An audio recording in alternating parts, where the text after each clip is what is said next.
हसनपुर में, हसनपुर के बाहर भी हसनपुर की नुमाइंदगी करते हैं, गीतों के लिए भी जाने जाते हैं, मुख्त और मुनफरिद लबो लहजे के लिए जाने जाते हैं। अपनी खूबसूरत गज़लों से आपके दिलों पर हुकूमत करते हैं। मेरी मुराद जनाब मुजाहिद अंसारी साहिब से है कि वो तशरीफ़ लाएं और अपने खूबसूरत कलाम से। बुजुर्ग मेरे बैठे हुए हैं, चंद शेर मुलाहिजा फरमाइए कि मतलब देखिएगा कि कमर तारे चमन सहरा समंदर बोल पड़ते हैं।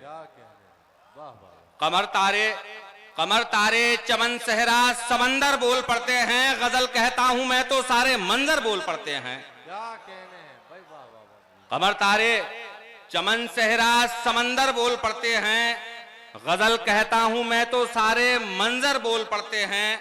और चढ़ा ले लाख चेहरे पर कोई चेहरा नया, लेकिन चढ़ा ले लाख चेहरे पर कोई चेहरा नया, लेकिन किया है जुल्म जिसने उसके तेवर बोल पड़ते हैं। किया है जुल्म जिसने उसके तेवर बोल पड़ते हैं। और ये भी शेर बतौर खास शेर देखिएगा कि नहीं डरते जमाने की सियासी आंधियों से हम, नहीं डरते जमाने की सियासी आंधियों से हम, हर एक तूफान की छाती पे चढ़कर बोल पड़ते हैं।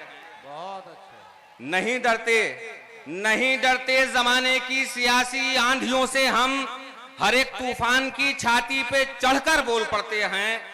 और ये भी शेर देखिए बतौर खास वसीम साहब कि हुई जब आजमाइश तो ये जिंदा मौजज़ा देखा, हुई जब आजमाइश तो ये जिंदा मौजज़ा देखा, तुम ही हो बस रसूलुल्लाह ये कंकर बोल पड़ते हैं। हुई जब आजमाइश तुम ही हो बस रसूलुल्लाह ये कंकर बोल पड़ते हैं।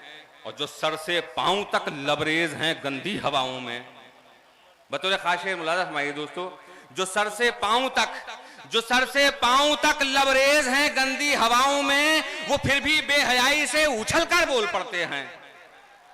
वो फिर भी बेहयाई से उछलकर बोल पड़ते हैं। और बुजुर्गों की नसीहत ये मुजाहिद जहन में रखना, बुजुर्गों की नसीहत ये मुजाहिद जहन में रखना, अगर मेहनत कशी हो तो मुकद्दर बोल पड़ते हैं।